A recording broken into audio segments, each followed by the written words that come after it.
Hello everyone, welcome to the class of biology.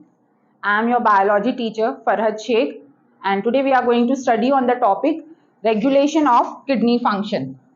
Now, previous topics you have studied कि urine का formation कैसे होता है in the nephron की ultra filtration किया जाता है in the glomerulus and Malpighian capsule Malpighian corpuscle में कैसे हमारा यूरिन का अल्ट्रा फिल्ट्रेशन होता है।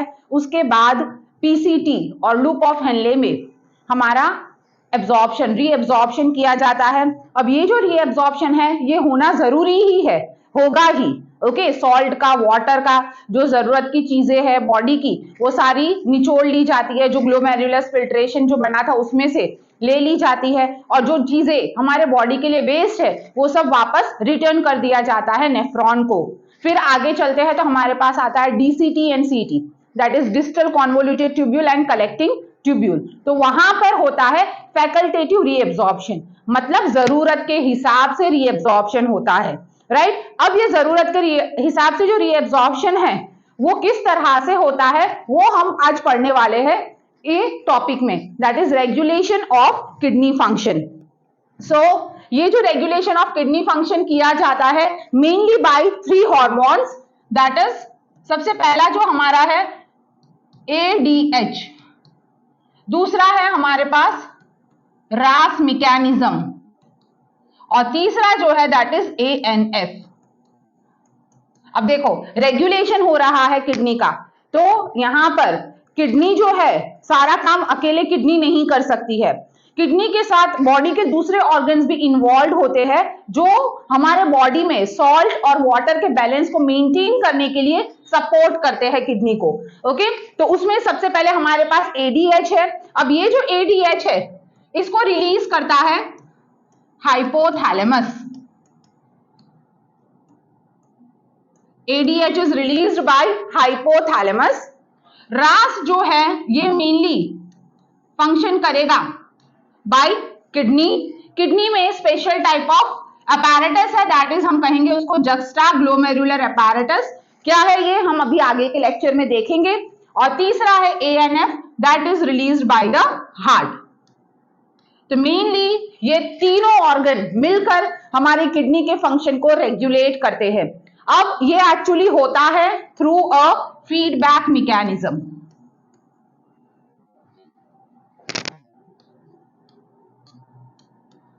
मतलब किडनी को मैसेज आता है कि भाई पानी का लेवल कम हो गया है बॉडी में, तो फिर किडनी अपना रोल प्ले करना शुरू करता है with the help of this other organs also. Okay, या फिर सॉल्ट के बैलेंस में इंक्रीज हो जाता है, डिक्रीज हो जाता है, मतलब फीडबैक मैकेनिज्म जब मिलता है आगे तभी ये काम चलेगा। Clear everyone? चलो, तो सबसे पहले हम शुरू करने वाले हैं हमारा ADH। So first is ADH। Now सबसे पहले देखेंगे इसका फुल फॉर्म। ADH का फुल फॉर्म है anti diuretic hormone. Okay, anti diuretic hormone. Okay, अब देखो सबसे पहले डायूरेसिस। यूरेसिस का मतलब क्या होता है? Loss of water in urine. इसका मतलब होता है loss of water in urine, उसको हम कहते हैं डायूरेसिस। अब यहां पे हार्मोन का नाम है एंटी डायूरेटिक, मतलब ये क्या कर रहा है? लॉस ऑफ यूरिन को कम कर रहा है। ओके, एंटी मतलब अपोजिट, स्टॉप कर रहा है, right. So loss of water को कंट्रोल कर रहा है यूरिन में। अब ये जो ADH है ये बनाता है हार्मोन, इज प्रोड्यूस्ड बाय या सिक्रीटेड बाय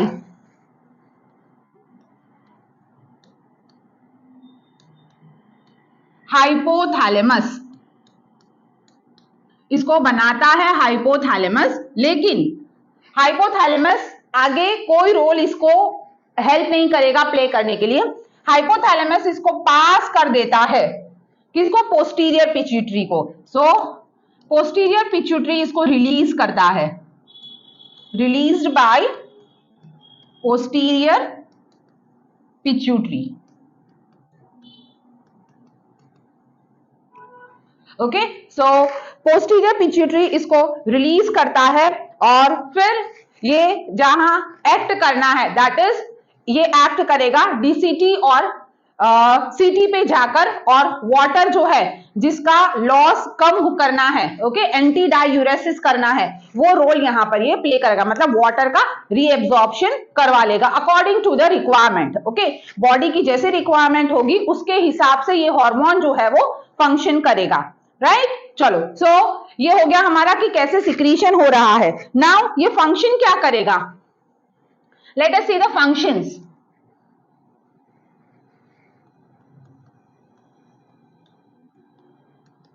ओके, तो इसका सबसे पहला फंक्शन जो है that is it prevent excessive loss of water.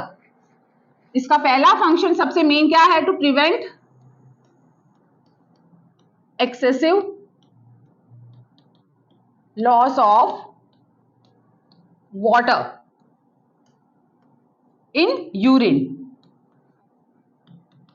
अब ये प्रिवेंट कर रहा है एक्सेसिव लॉस ऑफ वाटर को, ओके, मतलब ये क्या करेगा, it helps in the reabsorption of water in DCT and CT. मतलब ये करवाएगा कौन सा, फैकल्टेटिव रीअब्जॉर्प्शन, मतलब जरूरत के हिसाब से। तो यहां पे हो गया फैकल्टेटिव रीअब्जॉर्प्शन, राइट। सो रीअब्जॉर्प्शन हो गया वाटर का। अब रीअब्जॉर्प्शन हो गया मतलब क्या होगा, हमारे पास ब्लड जो है, ब्लड में वाटर का वॉल्यूम इंक्रीज हो गया, मतलब ब्लड का वॉल्यूम बढ़ जाएगा। ओके, अब देखो एडीएच जो है इसका दूसरा नाम है वैसोप्रेसिन।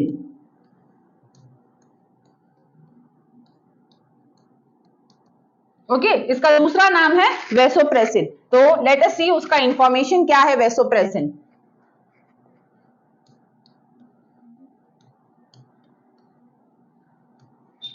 देखो वैसो का मतलब होता है ब्लड वेसल,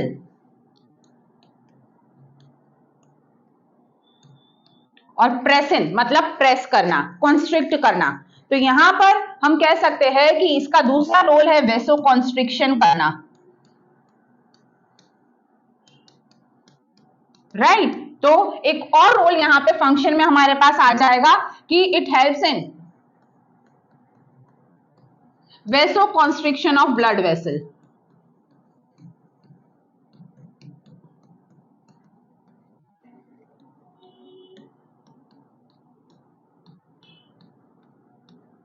और जब ब्लड वेसल कॉन्स्ट्रिक्ट हो जाएंगे, सिकुड़ जाएंगे, तो क्या हो जाएगा, this implies that blood pressure increases,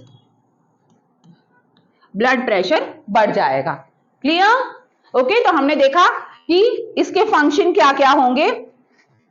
सबसे पहला तो ये क्या करेगा, एक्सेसिव लॉस ऑफ वाटर से बचाएगा। अब ये करेगा by facultative reabsorption in the DCT and CT, and it helps in vasoconstriction of the blood vessels, right. अब कौन सी कंडीशन है, ओके, कंडीशन जिसमें ये होगा। So situations when water loss is prevented,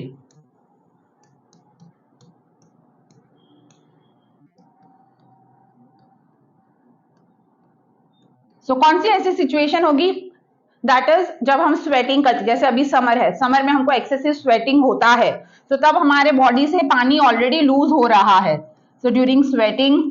then अगर वॉमिटिंग है, डायरिया है, सो इन दैट केसेस क्या होगा, हमारे बॉडी से ऑलरेडी वाटर का लॉस हो रहा होता है ड्यूरिंग दीज केसेस। तो ड्यूरिंग दिस टाइम यूरिन जो है उसका फॉर्मेशन या उसमें जो वाटर का जो मूवमेंट है प्रिवेंशन करेगा, मतलब वाटर जो है एक्सेसिव जो है वो हमारे बॉडी से लॉस नहीं होगा। अब इसका एक नुकसान हमारे लिए क्या हो जाएगा बॉडी को, कि जब वाटर यहां से लॉस हो रहा है, मतलब यूरिन में वाटर का लॉस कम हो गया है, जब यूरिन में वाटर का लॉस कम हो जाएगा मतलब वो हमको अब नुकसान करेगा, क्योंकि हमारा बॉडी तो नाइट्रोजीनियस वेस्ट बना रहा है, राइट, दैट इज यूरिया बन रहा है, लेकिन उसका एक्सक्रीशन हमारे बॉडी से नहीं हो रहा है, तो उसकी वजह से यूरिया का अमाउंट जो है वो ब्लड में बढ़ सकता है। Understood? Okay, so this are the situation when water loss is prevented, that is जब स्वेटिंग होती है तब वॉमिटिंग होगी और डायरिया होगा, तब वाटर का जो लॉस होता है वो कम हो जाता है। नाउ हमारे बॉडी जो है उसके पास होते हैं osmo receptors. So body have osmo receptors. ये ऑस्मो रिसेप्टर्स का काम होता है हमारे बॉडी में ऑस्मोलैरिटी को मेंटेन करना। ओके, हमने देखा है जब वो काउंटर करंट मैकेनिज्म में वी हैव सीन कि बॉडी का जो ऑस्मोलैरिटी है that is 300 milli osmol per litre. तो बॉडी है ऑस्मो रिसेप्टर्स जिनका काम है टू मेंटेन ब्लड ऑस्मोलैरिटी।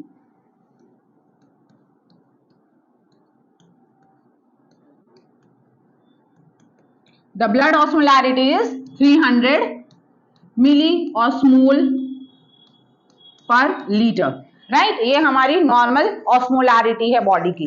अब जब ये ऑस्मोलैरिटी बढ़ जाती है, ओके, दो केसेस हमारे पास होंगे, एक जब ऑस्मोलैरिटी बढ़ जाती है और दूसरा जब ऑस्मोलैरिटी कम हो जाती है। तो late us see the two cases.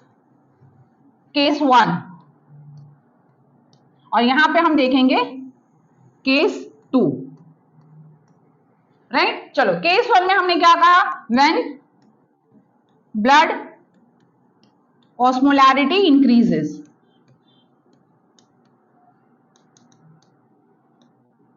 Blood में ऑस्मोलैरिटी बढ़ रही है, मतलब क्या हो रहा है? Blood is becoming hypertonic.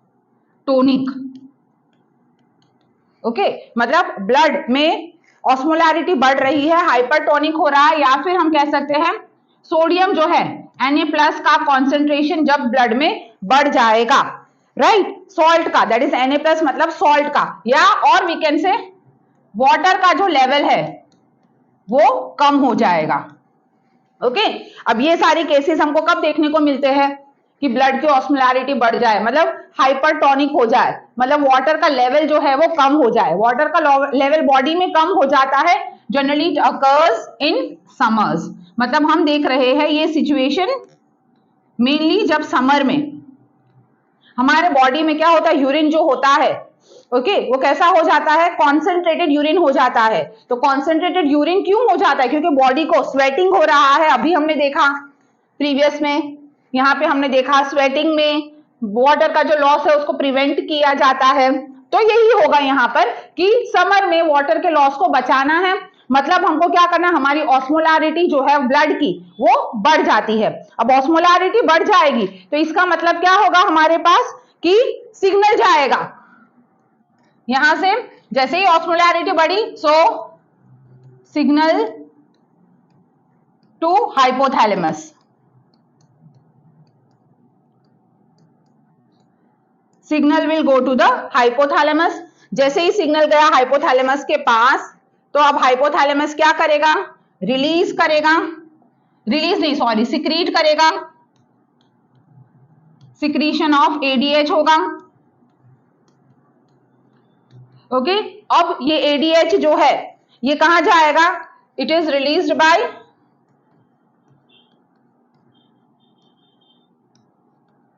Posterior pituitary.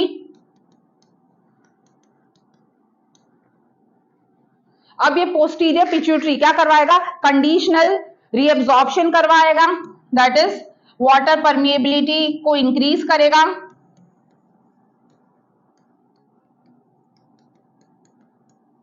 Increases in DCT and CT. Water की परमिएबिलिटी बढ़ जाएगी, मतलब वाटर का हो जाएगा reabsorption, right? Reabsorption of water will take place. So this is called causing reabsorption of water,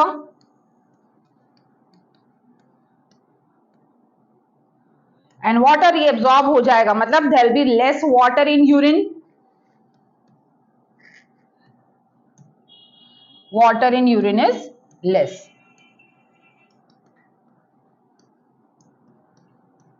okay और इस तरह से हमारे बॉडी में पानी को बचा लिया जाएगा by this mechanism. Okay so फिर से एक बार देखते पूरा मैकेनिज्म क्या होगा कि जब केस 1 में जब ब्लड की ऑस्मोलारिटी जो है वो बढ़ जाएगी, मतलब 300 मिली ऑस्मोल पर लीटर से बढ़ जाएगी, या फिर ब्लड हो जाएगा हाइपरटोनिक, या उसमें सॉल्ट Na+ क्या है हमारा सॉल्ट है, तो सॉल्ट का कॉन्सेंट्रेशन बढ़ जाएगा, या वाटर जो है वो कम हो जाएगा। During that case signal will be sent to the hypothalamus to secrete ADH, antidiuretic hormone। ये ADH जो है आ जाएगा पोस्टीरियर पिट्यूटरी में, पोस्टीरियर पिट्यूटरी से ये एक्ट करेगा किडनी पर। अब ये खुद तो जाने वाला, देखो हमारे पास हाइपोथैलेमस जो है वो तो किडनी के पास जाने वाला नहीं है, तो वो क्या करेगा, कम्युनिकेशन कैसे करेगा between hypothalamus and kidney will occur through the release of a chemical, और ये केमिकल है हमारा ADH। तो ये ADH जो है वो कंडीशनल हमारी जो रीएब्जॉर्प्शन है DCT और CT में वहां पर परमिएबिलिटी बढ़ा देगा, और जिसकी वजह से रीएब्जॉर्प्शन होगा वाटर का, and so the water will be less in the urine. Okay अब इसका अपोजिट केस देखते हैं हम कि जब हमारे पास वाटर की जो ब्लड की जो ऑस्मोलारिटी है वो नॉर्मल है। Okay when case 2 is when blood osmolarity is normal।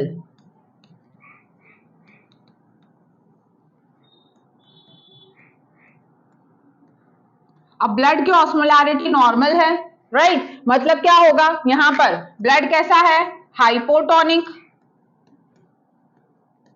मतलब इसमें सॉल्ट का जो अमाउंट है कॉन्सेंट्रेशन है वो कैसा है कम है, मतलब वाटर लेवल जो है वो ज्यादा है, राइट, पानी जो है हमारे बॉडी में ज्यादा है। अब ये केस कब होता है, generally this occurs in summer winters, है ना, विंटर में हमको एक्सेसिव यूरिनेशन होता है ना, तो एक्सेसिव यूरिनेशन होता है तब स्वेटिंग नहीं होता है, तो इसलिए वाटर का लॉस हो जाता है यूरिन से, तो तब यहां पर कोई सिग्नल नहीं जाएगा हाइपोथैलेमस को कि ADH बनाओ, मतलब there is no ADH is secreted and release, ना बनेगा ना उसको रिलीज किया जाएगा, राइट, तो इसकी वजह से क्या होगा, water is loss in the urine,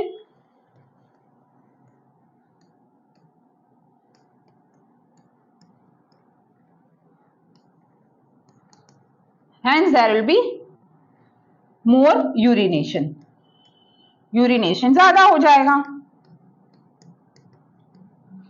okay clear, तो विंटर्स में हमारे बॉडी में वाटर का लॉस होता है सिर्फ और सिर्फ यूरिनेशन से, क्योंकि तब स्वेटिंग नहीं होती है, so water loss occurs through the urination only, क्योंकि तब वहां पर कोई ADH नहीं बनता है।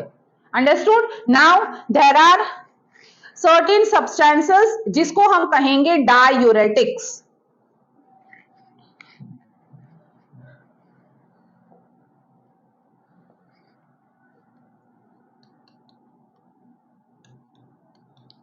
अब डायूरेटिक्स देखो, हमने अभी कहा एंटी डायूरेटिक मतलब जो लॉस ऑफ वाटर को प्रिवेंट करता है, एंटी मतलब स्टॉप करता है, डायूरेटिक्स मतलब जो करवाएंगे एक्सेसिव लॉस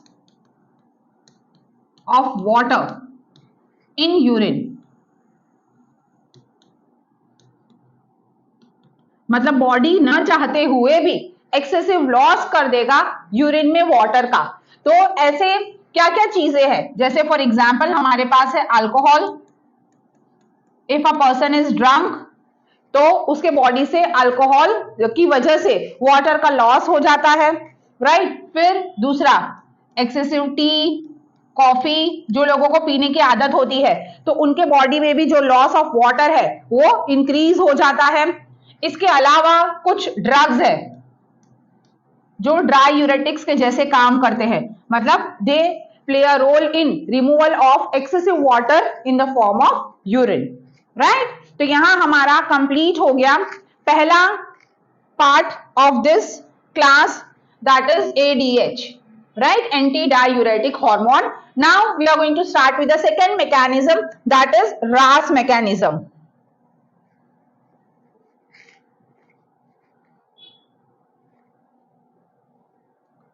चलो, so the second one is RAS.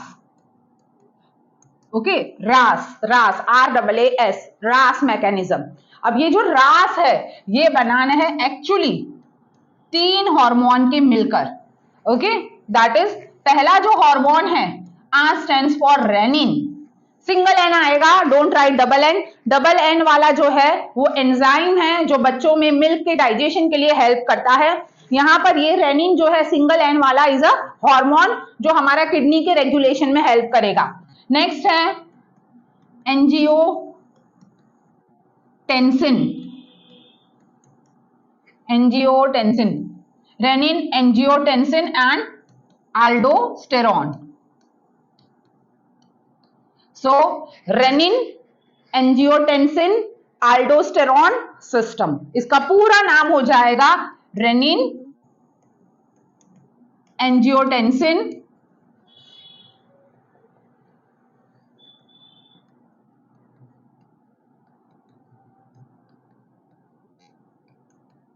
aldosterone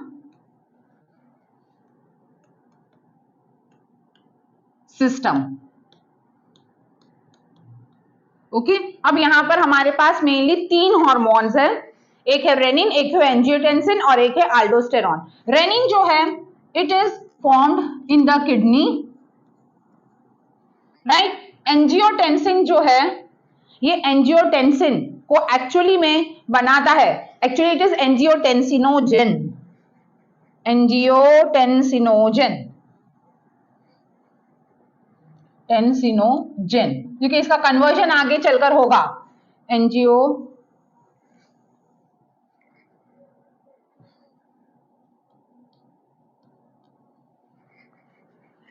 so angiotensinogen. Okay, ये एंजियोटेंसिनोजन जो है वो बनता है लीवर में. Okay, and the third one is aldosterone. ये अल्डोस्टेरॉन को बनाया जाता है बाय एड्रिनल ग्लैंड. तो देखो यहां पर अगेन हमारे पास किडनी के अलावा दूसरे ऑर्गन्स है जो कम्युनिकेट कर रहे हैं किडनी को रेगुलेशन करने के लिए, राइट. तो अब हम देखेंगे ये मैकेनिज्म कैसे फंक्शन करता है. मेनली ये मैकेनिज्म फंक्शन करता है because of JGA. JGA that is juxta glomerular apparatus.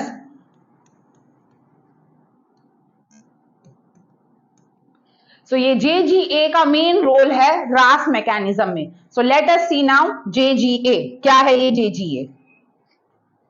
Glomerular apparatus.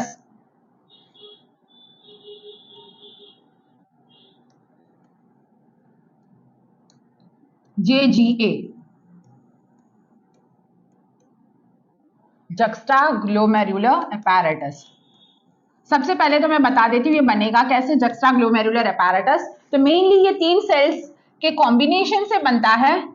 पहले है macula densa sales,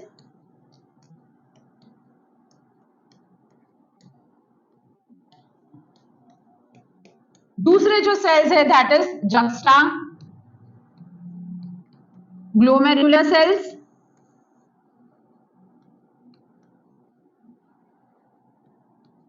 and the third cells are Lassie's cells. ये तीनों के कॉम्बिनेशन से बनता है हमारा juxta glomerular apparatus. So now let us see the diagram of it.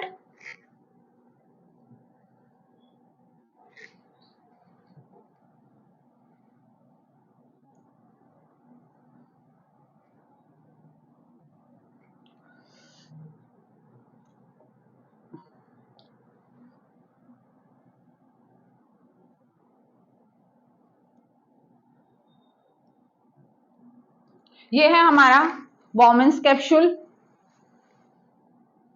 यहां पे हमारे पास आएगा हमारा ग्लोमेरुलस.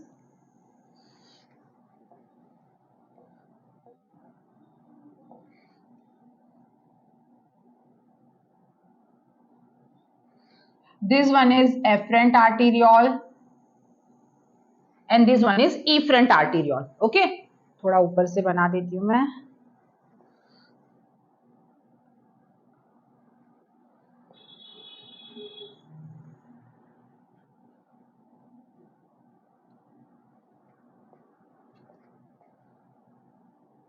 ओके, तो ये है हमारा, दिस इज एफरेंट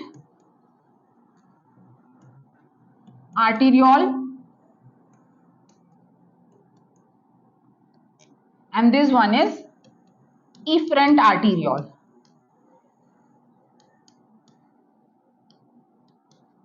अब अभी हमने देखा हमारे पास जक्स्टाग्लोमेरुलर apparatus को बनाने के लिए 3 टाइप्स ऑफ सेल्स है। तो ये जो एफरेंट आर्टीरियोल है, इसके यहां पर प्रेजेंट होते हैं, ओके, यहां पर हमारे पास प्रेजेंट होते हैं द सेल्स, स्मूथ मसल्स होते हैं, और इन स्मूथ मसल में प्रेजेंट है हमारे पास special types of cell which are known as juxtaglomerular cell.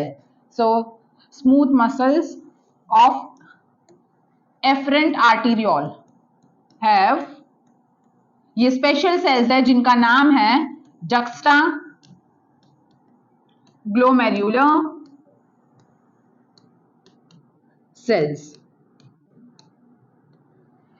तो ये हो गए हमारे पहले juxtaglomerular cells. अब ये जो हमारा juxtaglomerular apparatus है, तो इसका ये बाउमन्स कैप्सूल यहां से रन करके हमारे पास नीचे आएगा पीसीटी, राइट। तो यहां से ये नीचे रन करके बनाएगा पीसीटी, डीसीटी, ओके। अब ये जो डीसीटी है ये पीछे से यहां बाहर की तरफ ओपन होगा और यहां पर ये बनाएगा डीसीटी। तो ये है हमारा TS of DCT.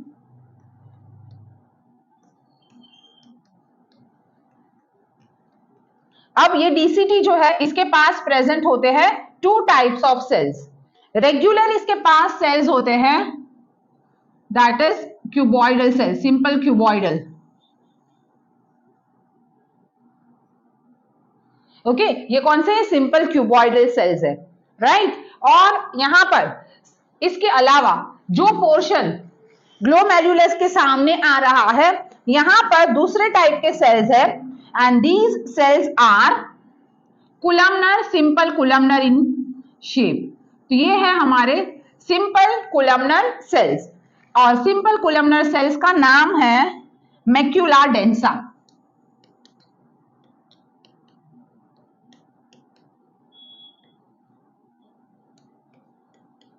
These are called macula densa. तो macula densa किसके सामने आ रहे हैं? ग्लोमेरुलस के सामने, राइट। तो ये हो गए हमारे सबसे पहले टाइप के सेल्स, ये हमारे दूसरे सेल्स juxtaglomerular सेल्स, और तीसरे सेल्स जो है वो यहां पर प्रेजेंट होते हैं, this cells are known as lacis sales.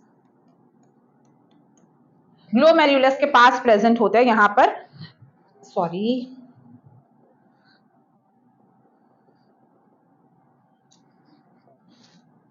Lacies cells are present here.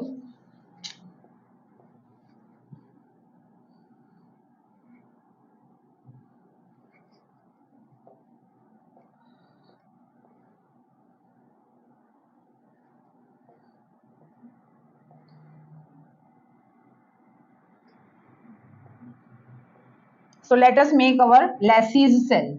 So Lacies cell जो है वो यहां पर प्रेजेंट होंगे। ये है हमारे तीसरे type of sales.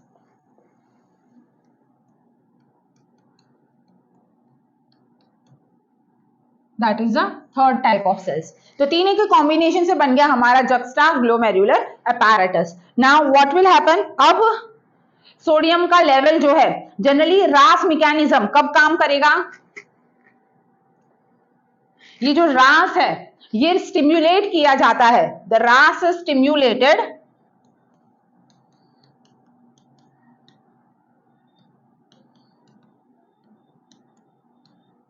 When there is low level of sodium in blood.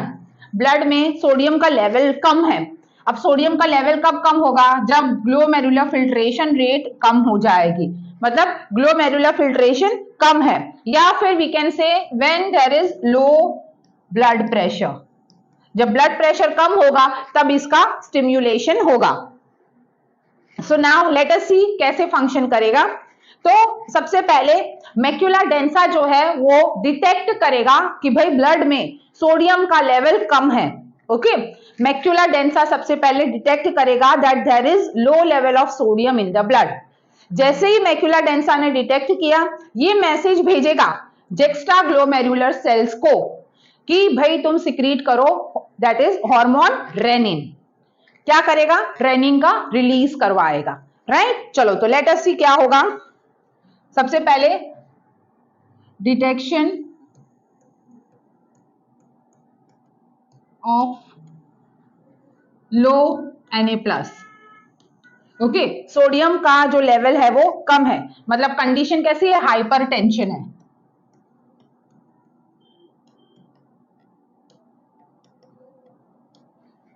So now the kidney has detected that there is low level of sodium in the blood, या तो हाइपरटेंशन कंडीशन हो गई है, राइट। तो उसकी वजह से क्या होगा? This one is detected by, detection is done by macula densa cells. Okay, so macula densa sales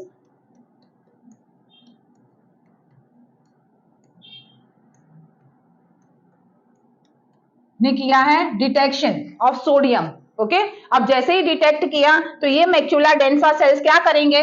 they stimulates juxtaglomerular cells to release renin. तो रिलीज करवाएंगे या सिक्रीट करवाएंगे रेनिन। ओके, अब ये हो रहा है, सारी चीजें कहां पर होगी? ये सब कुछ हो रहा है किडनी में। So I am drawing here kidney.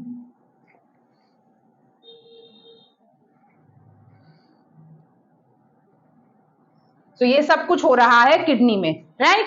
अब ये रेनिन जो है ये रिलीज कर दिया जाएगा ब्लड में। सो नाउ लेट अस सी कि ब्लड में क्या क्या इवेंट्स होंगे। सो रेनिन आ जाएगा ब्लड में। Okay, so let us draw blood vessel. Red colour से आई एम मेकिंग। ओके, तो ये है सपोज हमारा ब्लड।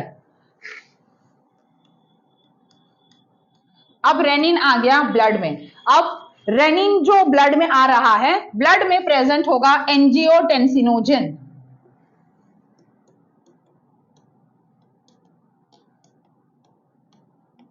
अब ये एंजियोटेंसिनोजन देखो, जब भी एंजाइम के पीछे व्हेन यू सी जेन या प्रो, प्रीफिक्स प्रो हो या सफिक्स जेन हो, इसका मतलब ये है inactive enzyme. So angiotensinogen actually बनाया जाता है, it is produced by liver और फिर उसको ब्लड में दे दिया जाता है। सो एंजियोटेंसिनोजन आ गया बट वो इनएक्टिव फॉर्म में है। अब इसके ऊपर ये रेनिन एक्ट करेगा एंजियोटेंसिनोजन के ऊपर। सो रेनिन एक्ट ऑन एंजियोटेंसिनोजन और उसको एक्टिव फॉर्म में कन्वर्ट करेगा, दैट इज एंजियोटेंसिन 1। ओके, अब ये एंजियोटेंसिन 1 इज लेस इफेक्टिव, उसका इतना ज्यादा इफेक्ट होने वाला नहीं है, मतलब अभी भी हमको इसको दूसरा और फॉर्म में कन्वर्ट करना पड़ेगा मोर इफेक्टिव बनाने के लिए। सो इसके लिए आएगी हमारे पास एंजियोटेंसिन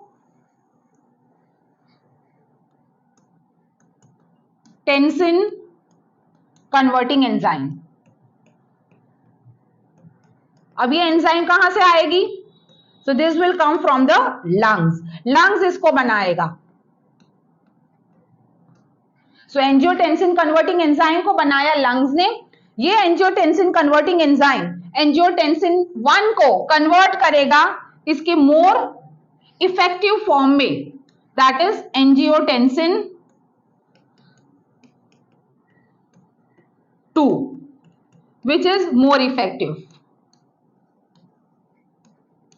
सो ये है more effective form, although active form में तो कन्वर्ट हो गया है लेकिन ये लेस इफेक्टिव है। मोर इफेक्टिव फॉर्म इसका एंजियोटेंसिन 2 है।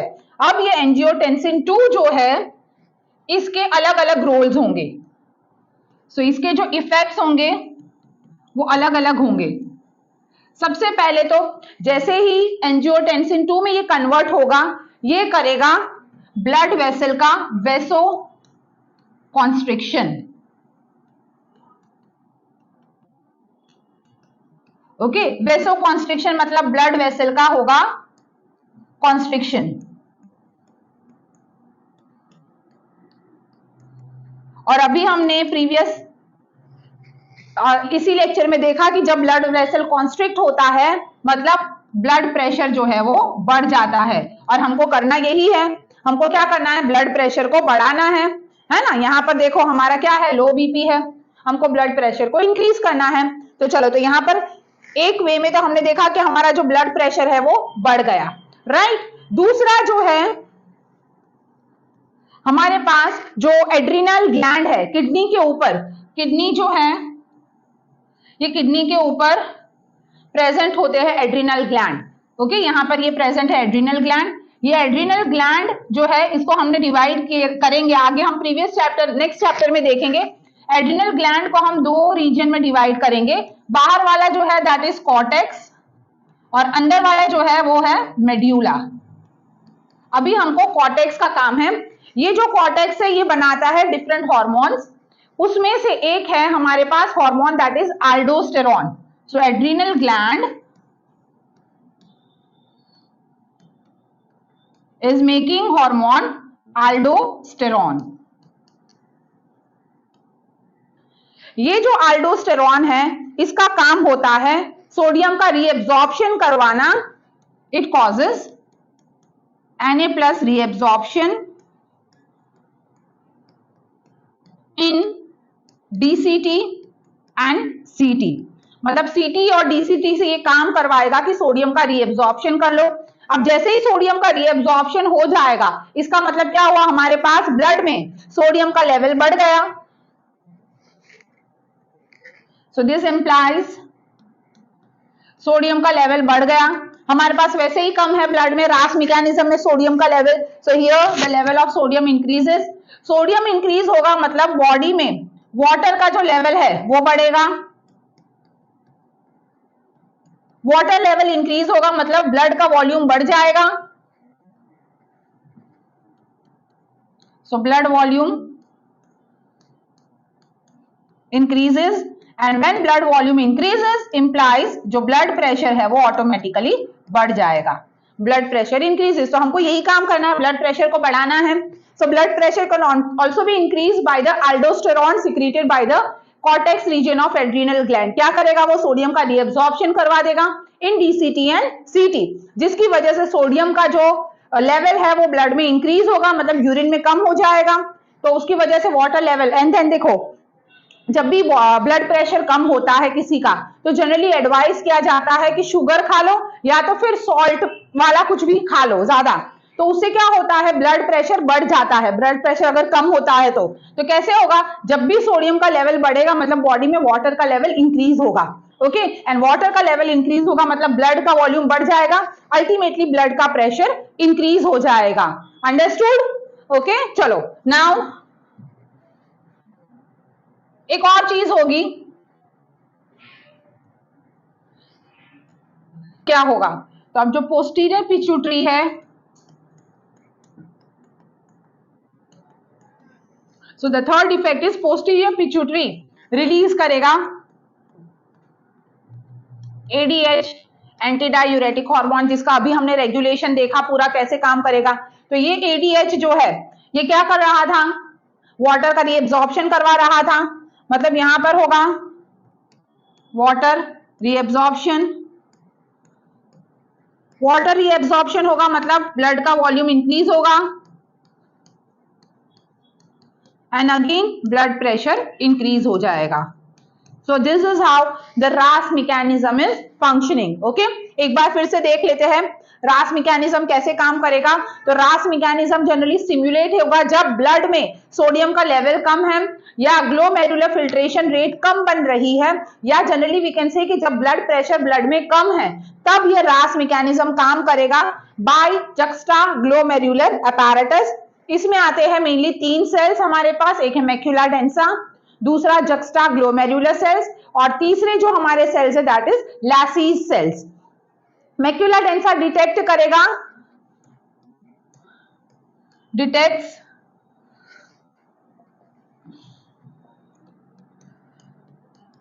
लो कॉन्सेंट्रेशन ऑफ सोडियम। जैसे ही डिटेक्ट करेगा तो ये मैसेज भेजेगा जुक्स्टाग्लोमेरुलर सेल को टू रिलीज रेनिन, और फिर ये जो रेनिन है ये एक्ट करेगा, ये कहां चला जाएगा, ब्लड में आ जाएगा। So renin will come to the blood, renin आ गया ब्लड में, और ये एंजियोटेंसिनोजन जो लीवर ने बनाया था, इनएक्टिव फॉर्म में था, उसको कन्वर्ट करेगा एंजियोटेंसिन 1 में। ये लेस इफेक्टिव है तो इसको फिर से कन्वर्ट करना पड़ेगा एंजियोटेंसिन 2 में, जो करेगा एंजियोटेंसिन कन्वर्टिंग एंजाइम जो प्रेजेंट होगी लंग्स में। जब ये एंजियोटेंसिन 2 में कन्वर्ट होगा तो इसके बहुत सारे अलग अलग इफेक्ट्स होंगे। पहला इफेक्ट हमने देखा, ये वेसो कंस्ट्रिक्शन करवाएगा, मतलब ब्लड वेसल को ये कॉन्स्ट्रिक्ट कर देगा, जिसकी वजह से ब्लड प्रेशर इंक्रीज होगा।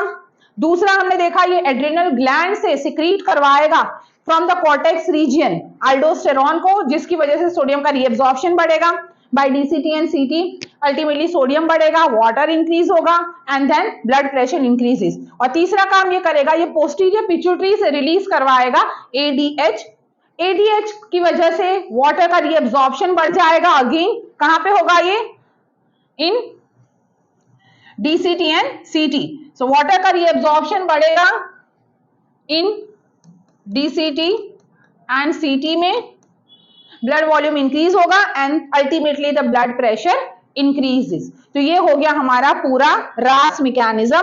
Now moving on to the last part of this lecture, that is third, ANF. ANF अभी हमने देखा, एएनएफ कौन बना रहा है, हार्ट बना रहा है, it is produced by heart. अब इसका फुल फॉर्म जब हम देखेंगे तो that is atrial natriuretic factor.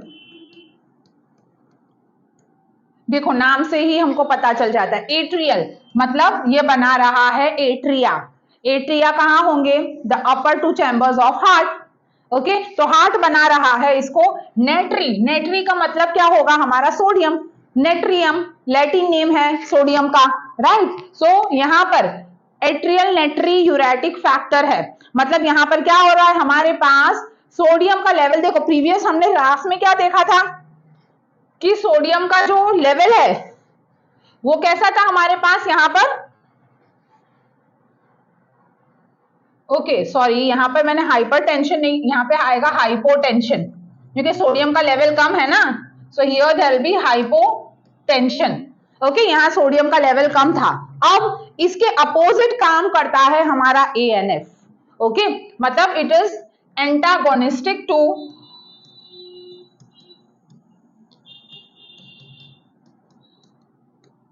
रास। एंटागोनिस्टिक टू रास है, इसका मतलब हुआ यहां पर होगा हमारे पास Na+ का लेवल ज्यादा। ओके, सोडियम का लेवल ज्यादा है हमारे पास, so the condition is hypertension. यहां पर होगा हाइपरटेंशन, नॉट इन रास, रास में आएगा हाइपोटेंशन।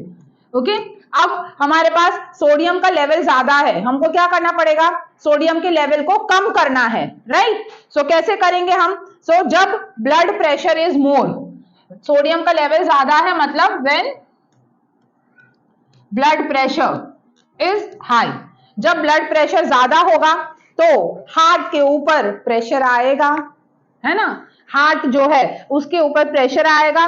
सो ये हार्ट के muscle, pressure on heart muscle increases,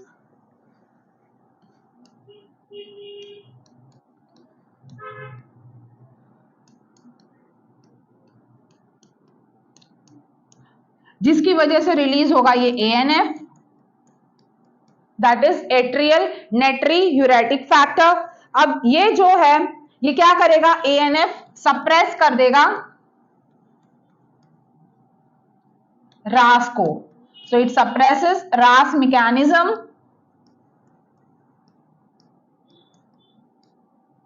suppress हो जाएगा मतलब क्या होगा, सोडियम जो है, वाटर और सोडियम जो है पास होगा यूरिन में, so there will be excessive loss of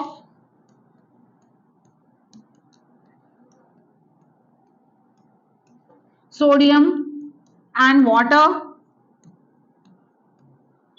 in urine, मतलब यहाँ पर रीएब्जॉर्प्शन नहीं होगा, यहाँ पे पास आउट हो जाएगा sodium and water in urine, जिसकी वजह से ब्लड प्रेशर जो है वो या ब्लड वॉल्यूम डिक्रीज होगा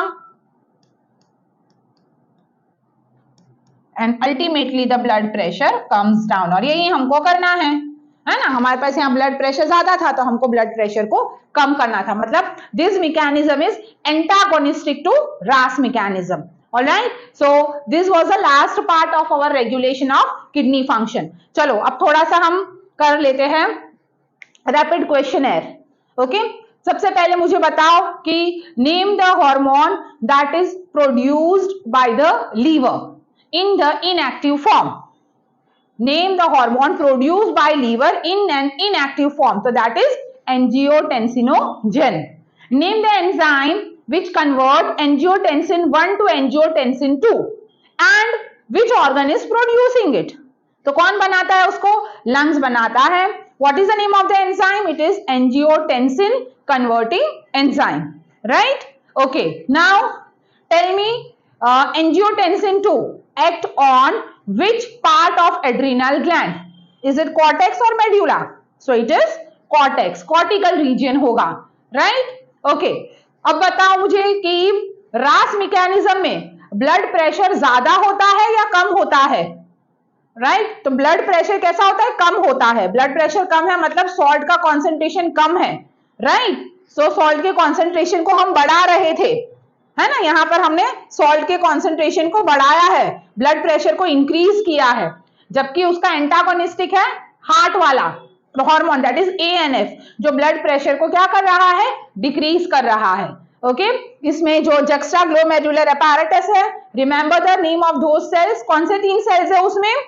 एक है जक्स्ट्राग्लोमेरुलर सेल्स, दूसरा मैक्युला डेंसा और तीसरा लैसीज सेल्स, राइट? और एक और चीज याद रखना, लैसीज सेल जो है इनका जो function according to NCERT is unknown, हमारे पास इनका कोई फंक्शन नहीं है, NCERT नहीं बता रही है कि इसका फंक्शन क्या है। Clear? Okay, so here we are ending up with this lecture. Okay, hope you all must have understood, and now in the next lecture we are going to see about the spermatogenesis and oogenesis. Okay, thank you.